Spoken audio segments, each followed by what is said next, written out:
Marella Explorer. Oh, good. I'll find out. Marella Explorer. Any good? Let's find out.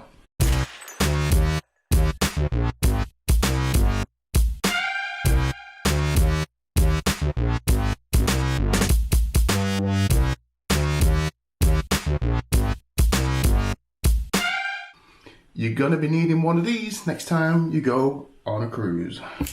So, this video has been requested by you guys. It's a look round and speak about the Marella Explorer, what it's like to go on, how does it compare to other ships in the Marella fleet, and what facilities we can expect on board. So, just before I start talking about the Explorer, I just want to give you my own personal tip if you're thinking about booking to go on this cruise ship. I recommend it, but don't book too soon. Let's try and get this pandemic out the way, then you can enjoy cruising on this beautiful ship just how it should be, not in this strange new world we're living in. So bear that in mind when booking. Don't be too hasty, wait that little bit longer and hopefully we'll have a much better cruising experience.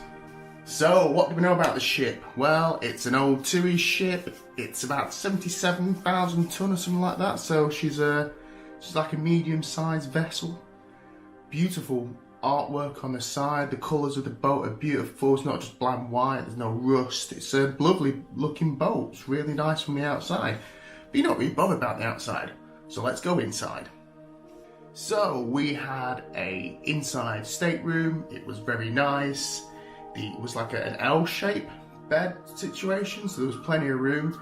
It was right next to reception. There was a water place nearby as well, so that was all ideal. Reception area, that's a nice area. You can sit down, you can look around. There's little booths where you can log on and see about booking tables or reservations or trips or that kind of stuff. So the reception area is really, really nice. So we've gone from, I think reception's 5 by the way. So we're gonna go right up to the top and then we'll work our way down. So up on top deck, you've got crazy golf or mini golf.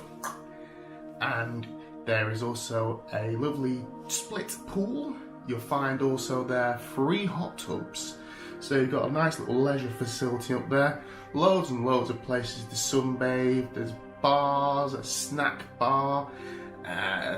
This is perfect. The staff are fantastic. Loads of lounges, really, really nice. You can tell this boat, although old, has been refurbed and it's really cool. It's got a nice twist, little booths where you can sit, a bit like being at the seaside. There's, like I say, there's a snack place. You just walk up, you can actually get the snacks. Probably now they'll be served to you for the time being, or by the time you go on it might be back to normal, who knows. But there is snacks up there. There's bar service. Waiter service as well. It's a really nice pool area. Up there also you've got a nice sun lounger area, so there's plenty of room to relax and catch some rays. Coming down just a bit, we have at the back a kind of covered area where they have there was a guitarist on there actually in the afternoon. He was really nice. You can get food. Coming back through there, there's a nice Italian eatery where they serve obviously Italian food there. This is like a covered area. There's a bar, lots of lovely chairs as well. It's really, really nice area. That's the same place you go for snacks at night also. Moving on through there, you get into the dining room or the buffet area, should I say. Lots of room, both sides. Nice. Like I say, probably going to be served to you nowadays, but that's fine. It's actually better really, isn't it? Let's be honest. It's nice going up there, but it's nice being served on and having such wonderful choice as well. So it's kind of a win-lose-win scenario there. But food was fantastic. There's hot and cold drinks. There's bar, I'm losing it today, aren't I? There's beer and wines and that kind of stuff if you're into that. And it's really good. In fact, it's really handy that that's there, because sometimes if the bar is full and you just want a soft drink or you want a tea or coffee or even a beer,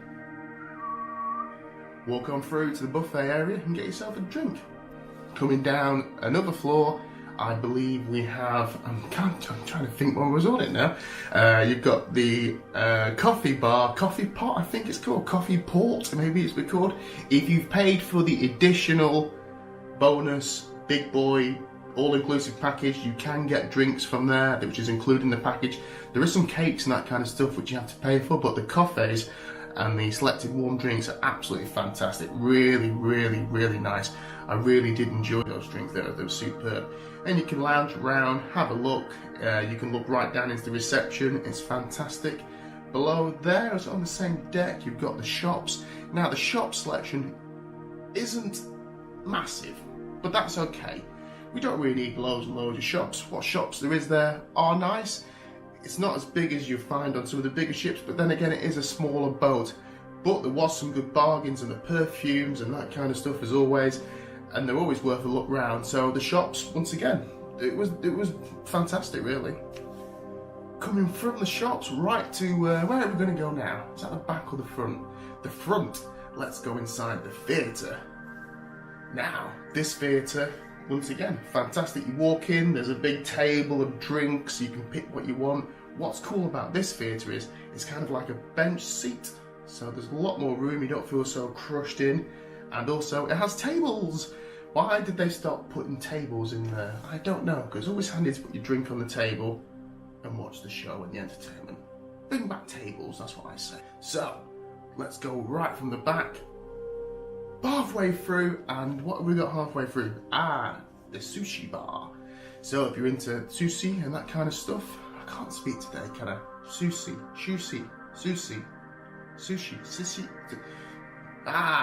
Halfway through, there's a brandy bar as well.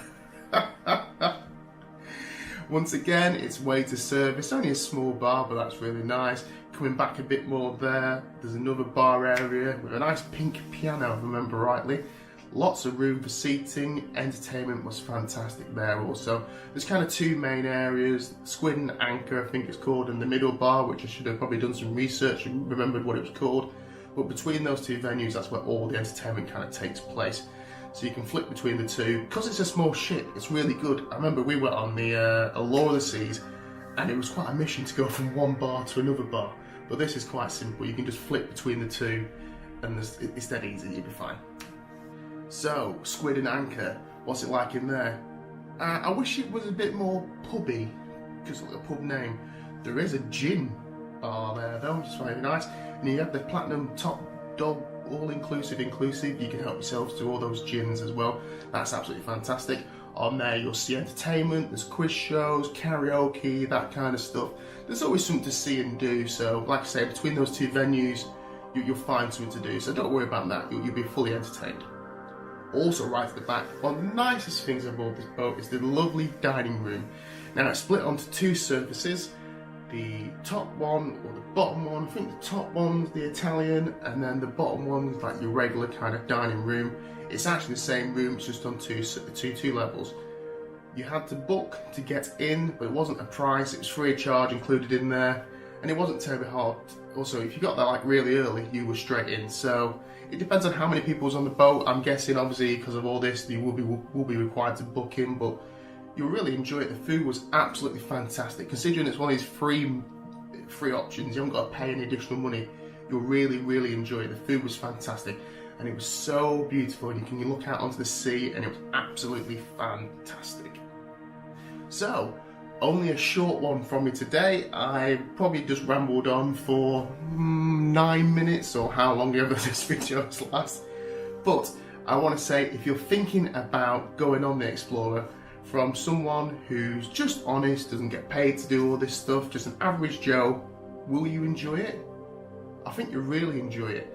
If this is your first time for cruising, this is the boat to go on. Definitely, I think you'll love it. It's ideal, it's easy to get around, it's not confusing, the drinks are included, the tips are included, the service is fantastic.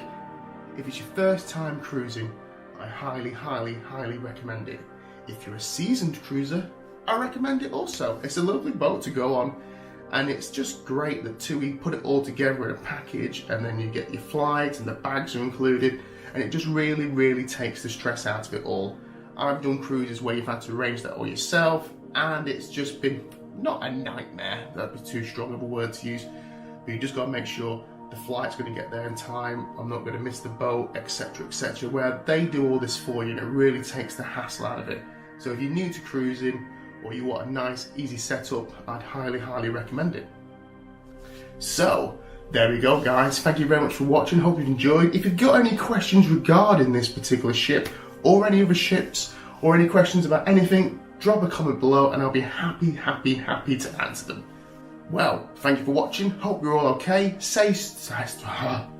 I really can't talk today, can I? I think it's because I've not done a video for ages and I can't get my words out. Maybe I should start making scripts. Maybe I should start making good videos. Well, that's not going to happen, so we're just going to carry on. So, anyway guys, thank you very much for watching, hope you enjoyed, and we'll see you again soon. Bye!